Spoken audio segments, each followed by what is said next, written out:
Assalamualaikum warahmatullahi wabarakatuh. Selamat datang kembali di channel Skripsi Bisa.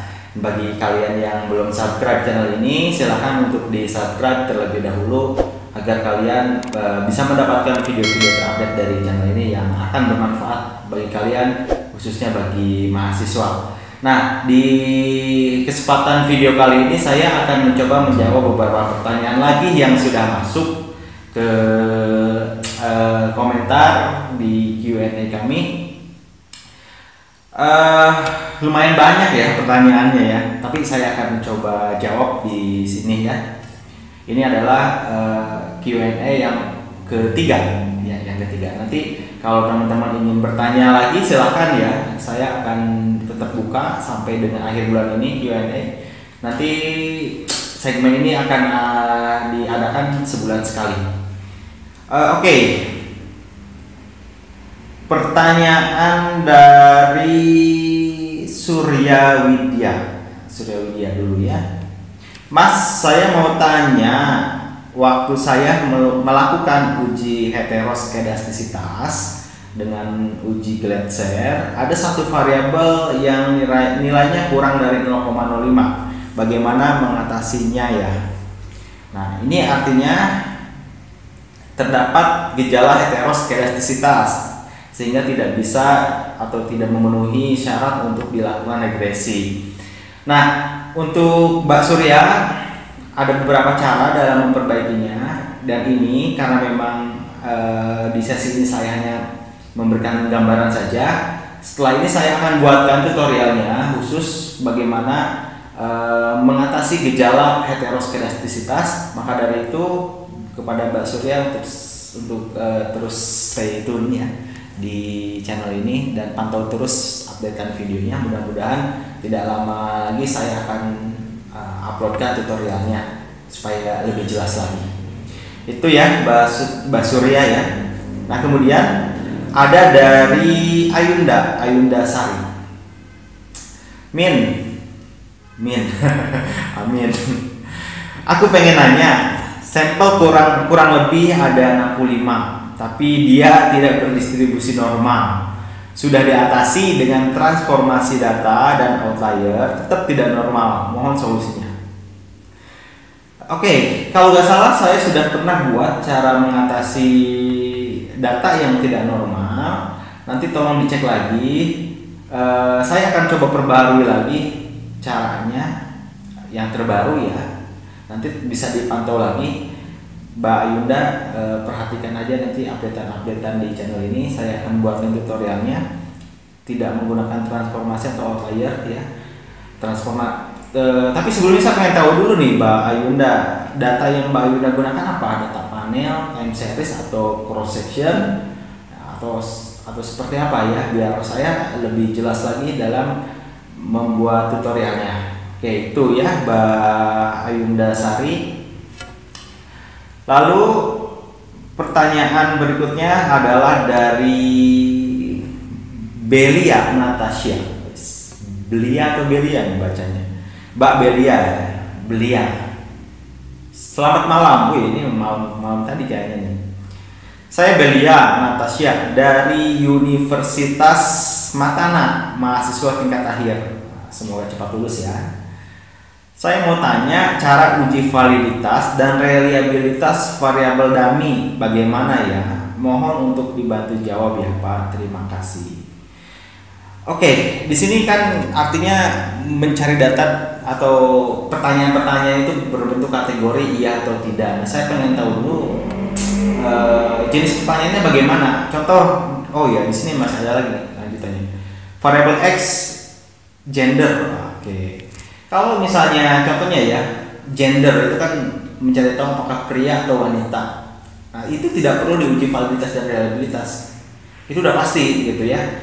Orang udah ngerti jenis kelamin pilihannya pria wanita. Yang pria itu pasti kapanpun dia mengisi kembali kuesioner itu akan isi pria terus. Gak mungkin tiba-tiba besok ditanya lagi jawabannya perempuan, ya gak mungkin, dia pasti akan tetap pria. Makanya itu udah reliable sebetulnya ya. Nah, untuk pertanyaan-pertanyaan seperti ini tidak perlu diuji validitas dan reliabilitas ya, seperti seperti gender, terus latar belakang pekerjaan, pendidikan. Toh dia udah tahu kok. Dan kalaupun kita tanya ulang itu gak akan berubah jawabannya, akan tetap ya. Yang pertama dia jawab pria, seminggu kemudian ditanya lagi pasti jawabannya pria lagi. Nah, seperti itu ya, itu gak perlu diuji validitas dan reliabilitas. Nah, untuk lebih jelasnya ada di bukunya Sugiono ya, di uji validitas. Jadi pada intinya kan alat ukur ya, instrumen itu alat ukur, harus diuji validitas dan reliabilitas seperti penggaris. Kalau kita untuk mengukur panjang kita gunakan penggaris. Nah, penggaris itu adalah instrumen yang valid. Setiap mengukur panjang pasti pakai penggaris. Lalu kalau reliable itu kehandalan. Kalau misalnya sekarang saya mengukur panjang buku itu 25 cm, besok saya ukur lagi tetap 25 cm, itu reliable. Nah, sama halnya dengan kita nanya gender, itu gak akan berubah jawabannya. Kecuali ya kalau bisa transgender berubah, asalnya pria dia jadi wanita, tapi saya rasa itu enggak lah ya. Nah, itu seperti latar belakang juga sama tingkat pendidikan, orang pasti itu kok sama jawabannya karena menyangkut dirinya ya.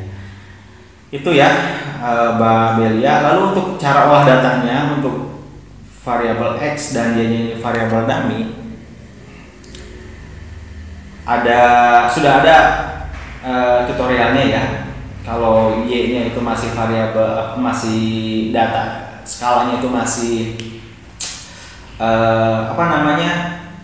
skala rasio atau interval, bisa pakai variabel dummy. Saya sudah buatkan tutorialnya. Kalau misalnya di independennya itu ada variabel dummy dan variabel yang rasio datanya ya, skala pengukurannya bisa pakai ANCOVA ya, analisis covariance. Itu saya sudah buatkan. Kalau misalnya semuanya variabel dummy kategori Y atau X, independen sama dependennya itu variabel dummy, saya juga sudah buatkan regresi logistik ya. Nah ya, itu sudah lengkap. Silahkan Mbak Belia dicek kembali video-video saya. Yang jelas ketika memang nanya gender itu gak perlu lagi uji validitas dan reliabilitas, udah pasti kok ya. Oke, saya lanjut lagi ke pertanyaan. Wah, ini Bang Joyce lagi nih, muncul lagi Bang Joyce Batam ya. Gimana, udah selesai belum? Ini ada pertanyaan lagi dari Bang Joyce. Mas, saya ingin bertanya lagi dong. Tadi saya baru olah data analisis regresi berganda. Nah, kalau rumusan masalah saya, satu, apakah terdapat pengaruh X terhadap Y, X1 terhadap Y? Apakah terdapat pengaruh X2 terhadap Y? Apakah terdapat pengaruh X3 terhadap Y? Oke, intinya Mas, kalau ngolahnya pakai analisis regresi berganda saja boleh. Itu memang regresi berganda, Bang Joyce ya. Ada 4X, 1Y, itu pasti pakai regresi berganda. Nah, tanpa memakai uji T dan F. Gak bisa. Tetap ya, uji regresi berganda itu pasti saat melakukan uji hipotesis itu akan melakukan uji T untuk yang parsial dan uji F untuk yang simultan, yang secara bersama-sama itu. Ya, kalau misalnya tidak pakai uji T atau uji F, Bang Joyce bisa lihat nilai signifikansi, apakah lebih dari 0,05 atau kurang dari 0,05. Ya, kalau H0 diterima, ya tidak ada pengaruh, itu lebih dari 0,05. Kalau H0 ditolak, itu akan kurang dari 0,05. Ya, cek coba ya di tutorial saya yang uji regresi berganda, itu udah jelas kok ya. Umumnya sih pakai ya uji T, uji F karena memang itu uji hipotesis untuk regresi linear berganda. Lalu, Mas, apa bedanya dengan rumusan masalah teman saya? Oke, dibandingin sama temennya lagi nih. Apakah terdapat pengaruh positif? Nah, itu kan ada H0 diterima atau tidak. Kalau saya nggak pakai H0 diterima atau ditolak, nggak masalah kan Mas, hanya menggunakan rumusan analisis regresi berganda saja. Oke, rumusan masalah yang Bang Joyce sampaikan itu udah betul, ya, itu udah betul. Kalau misalnya ingin tahu pengaruh positif atau negatif, itu lihat nilai korelasinya, arahnya kemana, negatif atau positif. Bang Yus bisa tambahkan analisis itu di pembahasan boleh ya. Namun secara umum di sini di rumusan masalah kamu sudah jelas, itu pakai regresi berganda, baiknya pasti pakai UJF atau UJT, itu regresi berganda ya, simultan pakai UJF T parsial ya, atau lihat nilai signifikansi seperti itu ya Bang Joyce ya. Oke, kemudian ada lagi pertanyaan dari ini Bang, bikin tutor dari HP Imo ya, namanya HP Imo. Bang, bikin tutor perbaikan hetero sama autokolerasi data panel di eFuse. Oke, Bang HP, untuk eFuse, insya Allah saya akan buatkan mulai minggu depan atau bulan depan lah ya, khusus untuk eFuse akan saya bedah ya. Kalau keburu di minggu-minggu ini saya akan bantu buatkan juga. Ya, sebelumnya memang sudah terpotong ya videonya, ada 2 part untuk eFuse, cuman saya agak lanjut lagi karena memang datanya hilang waktu itu. Jadi saya akan buat tutorial baru lagi ya, yang lebih komprehensif. Karena perlu diketahui oleh teman-teman semua, channel ini pernah dihack ya, jadi kehilangan jejak untuk data-data saya. Namun ini sudah kembali lagi dan sudah biasa lagi, normal ya.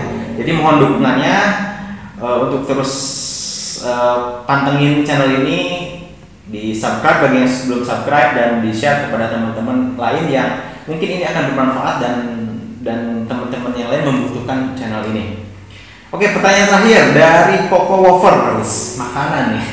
Coco Wafer, Om, kalau pakai rem terus muncul random effect estimation number of cross section lebih besar daripada number of coefficient between estimation for estimate ODRE innovation variant, itu kenapa ya?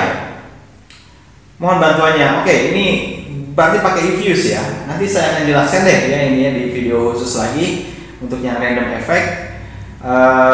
Di info aja berapa populasinya, berapa sampelnya yang dipakai.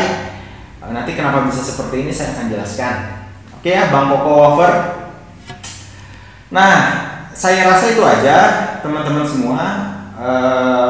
Ada beberapa yang akan saya buatkan video khusus seperti tutorial-tutorial. Ada yang tadi saya langsung jawab, mudah-mudahan bisa dipahami saja. Mohon maaf ada kekurangan. Kalau ada teman-teman yang mau menambahkan, silahkan tambahkan di komentar dari pertanyaan-pertanyaan yang tadi. Kalau misalnya ada yang perlu dikoreksi dari jawaban saya, dengan sangat terbuka saya menerima koreksi dari teman-teman semua, karena manusia itu tidak luput dari kesalahan. Terima kasih atas perhatiannya.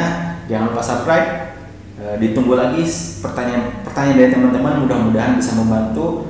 Assalamualaikum warahmatullahi wabarakatuh.